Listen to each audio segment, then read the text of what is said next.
Bonjour, mardi 29, oui, 29 décembre. Et le live chat qui a sa nouvelle formule, c'est-à-dire qu'on va passer par des vidéos qui seront disponibles sur la chaîne YouTube du syndicat SSP. Et aujourd'hui, je vais traiter de deux sujets. Premièrement, en cas de baisse dans les conditions de travail, comment réagir, pourquoi il ne faut pas accepter une baisse dans les conditions de travail. Et le deuxième sujet, c'est le droit aux vacances en cas de maladie, qu'est-ce qui se passe, ou en cas de grossesse ou maternité, qu'est-ce que prévoit la loi. Premier sujet, pourquoi il ne faut pas accepter les baisses dans les conditions de travail? Pourquoi la question vient, c'est parce que énormément d'entreprises se trouvent dans des situations difficiles et il y a déjà des employeurs qui ont commencé, d'autres qui mijotent des idées pour diminuer les salaires des employés, le droit aux vacances, les indemnités d'hiver, ça peut être des indemnités pénibilité du travail, etc. Donc, il existe plusieurs projets pour diminuer les acquis du personnel. Cette période est malheureusement un peu favorable pour ce genre de tentative de la part des employeurs, mais selon nous, dans la plupart des cas, pour ne pas dire dans tous les cas, rien ne le justifie. On a vu par exemple dans la fonction publique que le Conseil d'État voulait baisser de 1% le salaire des fonctionnaires. Et suite à une mobilisation, le Conseil d'État a renoncé à cette tentative. D'autres entreprises sont en train de réfléchir à des baisses dans les conditions de travail, qu'il s'agisse de Swissport ou de Genève Aéroport ou encore d'autres entreprises que nous connaissons. Il existe des projets pour notamment toucher aux droits des salariés. Bien évidemment, ces projets-là passent par diverses étapes, hein. C'est-à-dire que ce n'est jamais très simple. euh, Ce n'est pas que l'employeur dit, bon, bah, tout le monde doit subir une baisse de 10% de son salaire, hein. C'est-à-dire qu'on choisit une partie du personnel, en général celles et ceux qui ont plus d'ancienneté, pour leur dire que bon, bah, vous êtes déjà au-dessus de la moyenne, etc., pour opérer des mesures antisociales. Ou encore, on dit que, par exemple, que la moyenne du marché est tel ou tel niveau et il faut s'aligner sur la moyenne du marché, etc. Mais ces tentatives sont assez malvenues déjà parce que il faut que l'employeur prouve, hein, avec la bonne foi nécessaire, que ces mesures-là répondent à la situation économique difficile actuelle. Ce n'est jamais quelque chose qui est tout à fait établi. Il faut exiger que l'employeur puisse justifier ses choix pour prendre des mesures antisociales. Et d'autre part, ce n'est pas parce qu'on a un salaire un petit peu plus que d'autres collègues qu'il faut le diminuer, hein. Il y a des employés qui ont 10, 20, 30 ou parfois même plus années d'ancienneté dans l'entreprise. Et l'ancienneté et la formation doivent être rémunérées à leur juste place parce que c'est aussi une plus-value pour l'entreprise. L'employeur profite de l'expérience et de savoir-faire des employés qui ont plusieurs années d'ancienneté et il est tout à fait exclu pour nous qu'on accepte des baisses dans les conditions de travail du personnel qui ont un peu plus d'ancienneté.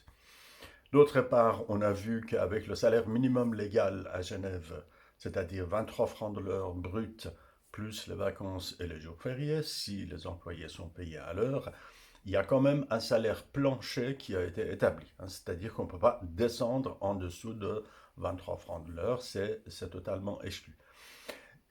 Par conséquent, la différence entre les plus bas salaires, les gens qui sont en bas de l'échelle salariale parce qu'ils sont nouveaux dans l'entreprise ou que leurs qualifications sont moins importantes que d'autres, la différence entre cette catégorie d'employés et les autres qui ont plus de formation ou plus d'ancienneté, bien évidemment, cette différence doit être conservée. Sinon, le but de salaire minimum ne sera pas atteint. Il n'y a d'ailleurs aucune étude sérieuse ne le montre, hein, que le niveau de l'ensemble des salaires ait été baissé au plus bas niveau. Donc l'introduction du salaire minimum n'a pas pour conséquence l'écroulement de tous les salaires et alignement au salaire minimum. Donc pour nous, il est important de veiller à cette situation et de ne pas accepter que des baisses dans les conditions de travail interviennent. D'autre part, on nous parle toujours de marché, de loi du marché, la concurrence, etc. Mais cette concurrence-là est voulue par les employeurs. C'est eux-mêmes qui sont les partisans de la concurrence effrénée, sans aucune loi ni foi, etc. Donc pour nous, eux, les employeurs, les patrons, ils créent une situation de concurrence. Ensuite, dans cette concurrence, ils veulent toujours faire passer les employés comme étant les plus... ceux qui gagnent trop, etc., qu'il faudra, dans un marché concurrentiel, être performant et faire toujours pire que la concurrence. Donc pour nous, c'est totalement inacceptable.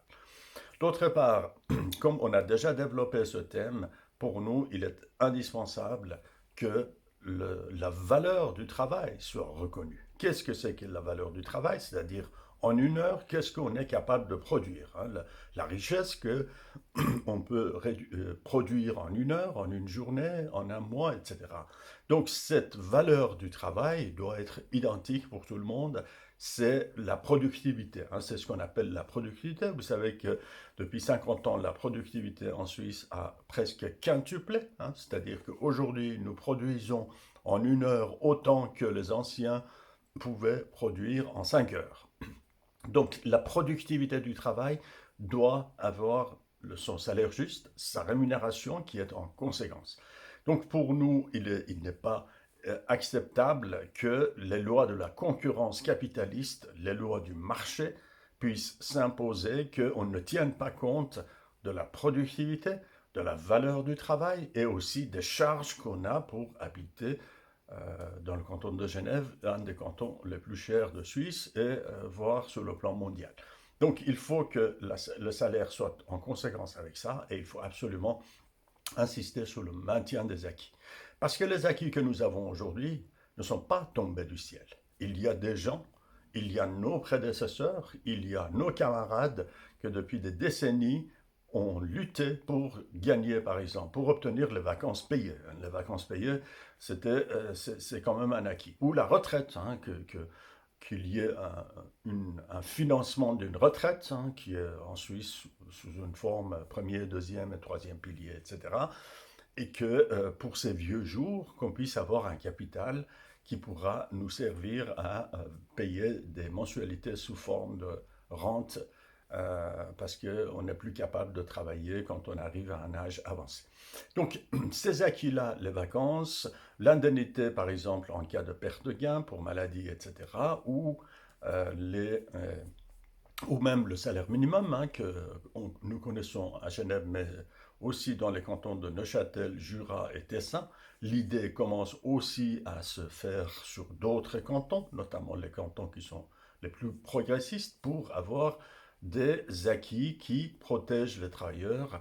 Donc tout ça, c'est des choses que les anciens ont lutté et qu'aujourd'hui, pour nous, ça paraît normal. Donc il n'est absolument pas pour nous envisageable qu'on renonce à ces acquis et c'est pourquoi il faut absolument résister aux tentatives que certains employeurs veulent imposer dans la baisse des conditions de travail.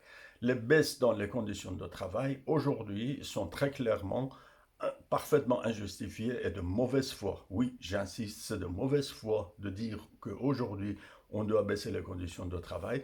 C'est simplement prendre le prétexte de la pandémie, de la crise sanitaire et crise économique pour mettre en exécution les plans qui existaient déjà avant. Donc c'est clair que c'est de mauvaise foi que d'utiliser cette situation qui pèse sur tout le monde, hein, on est toutes et tous concernés par cette situation, pour faire des changements brutaux dans les conditions de travail.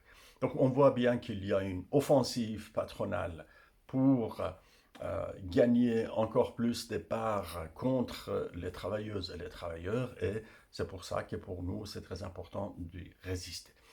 Bien évidemment, les situations sont différentes d'un canton à l'autre, d'une branche d'activité à une autre, d'une entreprise à une autre, etc. Donc, il faut être pragmatique et il faut adapter notre façon de faire à chaque situation particulière, hein. On ne peut pas dire qu'il y a une manière universelle à faire qui sera applicable partout ailleurs. Donc, on doit à chaque fois passer par la consultation des travailleuses et travailleurs concernés, mais en tout état de cause, je vous conseille de ne pas accepter des baisses dans vos conditions de travail. Et il faut exiger à ce que les employeurs jouent la transparence, qu'ils nous expliquent pourquoi faut-il accepter leur plan dans les diminutions des acquis du personnel et voir aussi quels sont d'autres paramètres qu'il faudra mettre en balance. Parce que le seul paramètre, ce n'est pas la concurrence effrénée que les employeurs eux-mêmes, ils adorent le faire, parce que, juste je me permets de vous faire un rappel historique, quand à l'époque, il y a 20 ans, un peu plus de 20 ans, nous avions Swissair en Suisse qui payait des salaires qui étaient tout à fait corrects et qui étaient dans la norme de son époque, suite au grounding et à la disparition de Swissair, on a vu que toutes les entreprises de compagnies aériennes, aussi bien que des entreprises de l'assistance au sol, que ce soit dans la mécanique des avions ou dans tout ce qui est les bagages et les passagers, etc., on a vu que des baisses de salaire drastiques ont été opérées. Et il y a eu, suite à la disparition de Swissair, plusieurs acteurs dans chaque branche économique qui ont fait apparition. Donc la concurrence entre les employeurs a été créée par les patrons eux-mêmes, et maintenant ils prennent prétexte de la pression de la concurrence pour dire qu'il faut encore baisser les conditions de travail. Donc on voit bien que c'est quand même une machine bien montée, bien ficelée pour nous convaincre, pour essayer de convaincre les travailleuses et les travailleurs qu'il faut se serrer toujours la ceinture pour donner encore plus aux actionnaires. Quand on regarde aussi leurs chiffres, on voit que la situation pour eux va très très bien, mais c'est surtout les gens en bas de l'échelle salariale, en bas de la pyramide de l'entreprise, qui doivent toujours passer à la caisse, et pour nous, ce n'est pas acceptable. Donc à chaque fois, moi je vous propose qu'on ne tienne pas compte seulement des intérêts de l'employeur, des arguments que l'employeur avance. Bien évidemment, l'employeur fabrique ses arguments en fonction du résultat qu'il veut atteindre, qui est faire plus d'économies sur les salaires pour donner plus aux patrons. Donc c'est un projet qui est très bien ficelé et qui est assez ancien, qui est pas nouveau, mais qui est à chaque fois remis à l'ordre du jour et au goût du jour. Donc pour résumer, la baisse dans les conditions de travail pour nous ne se justifie pas, et les employeurs qui veulent mettre en place de tels plans, il faut absolument qu'ils le justifient, et qu'il faut que le syndicat soit tout à fait éveillé pour ne pas accepter cette procédure, cet engrenage à la baisse qu'on veut nous imposer. En tout cas pour nous, syndicats des services publics, on ne va pas entrer dans ce jeu de perdant, hein. Plus je perds, plus tu gagnes. C'est pas possible. Il faut que les intérêts des employés soient correctement représentés, et j'invite aussi nos camarades des autres syndicats à faire front pour résister à ces tentatives. Le deuxième sujet, c'est le droit aux vacances en cas de maladie. Donc, nous avons le droit aux vacances annuelles qui est minimum 4 semaines, mais dans certains métiers 5 semaines ou plus, etc., qui sont de rigueur. En tout cas, on a le droit aux vacances, sauf en cas de maladie. Alors, qu'est-ce que ça signifie? En cas de maladie, le droit aux vacances existe seulement pendant le premier mois de maladie. C'est-à-dire que si en 2020, vous avez été malade pendant 3 mois, vous avez droit à votre droit aux vacances sur les 9 mois restants, et en plus du premier mois de maladie. Ça vous fait 10. Hein, c'est-à-dire que vous avez droit à votre 12e de droit aux vacances annuelles. Puisque le premier mois de maladie, vous avez droit aux vacances, et ça c'est l'article 329, sauf erreur, du Code des obligations qui le dit. Et Donc, le droit aux vacances en cas de... Oui, 329B du Code des obligations qui dit, pendant le premier mois de maladie, on a droit aux vacances, et pour les mois suivants de maladie, on n'a plus droit aux vacances. C'est-à-dire que vous ne perdez pas votre solde de vacances ou votre droit aux vacances avant de tomber malade.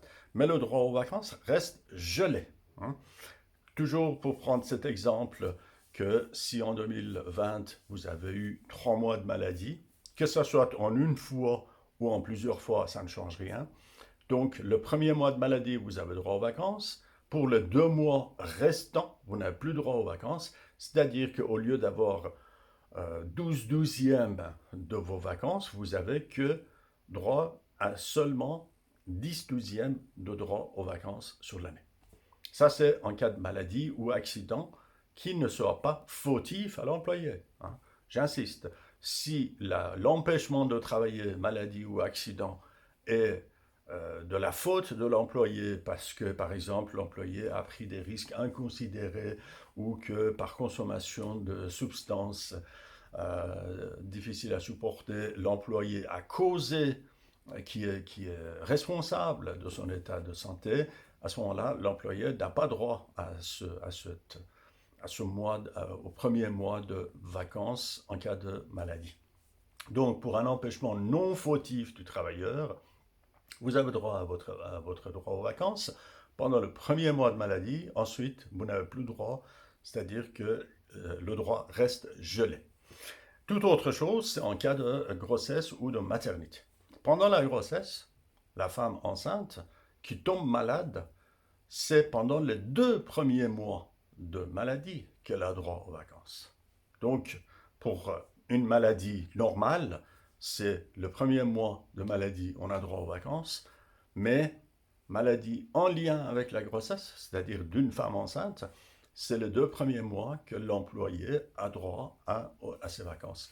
Et en cas de maternité, pendant toute la durée de congé maternité, la madame, elle a droit à toutes ses vacances. Donc il n'y a plus cette suspension de droit aux vacances si une femme a accouché. Donc je résume que le droit aux vacances existe, sauf si en cas d'empêchement non fautif du travailleur, il y a un arrêt du travail. Pendant le premier mois, on a droit aux vacances. Ensuite, dès le 2e mois, le droit aux vacances s'éteint. Voilà, j'en ai terminé pour ma présentation d'aujourd'hui. Je profite encore une fois pour vous souhaiter à toutes et à tous de très belles fêtes.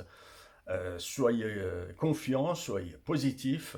On va toutes et tous surmonter la période difficile qui nous occupe toutes et tous. Et je vous donne rendez-vous à notre prochaine présentation. Très bon après-midi. Au revoir.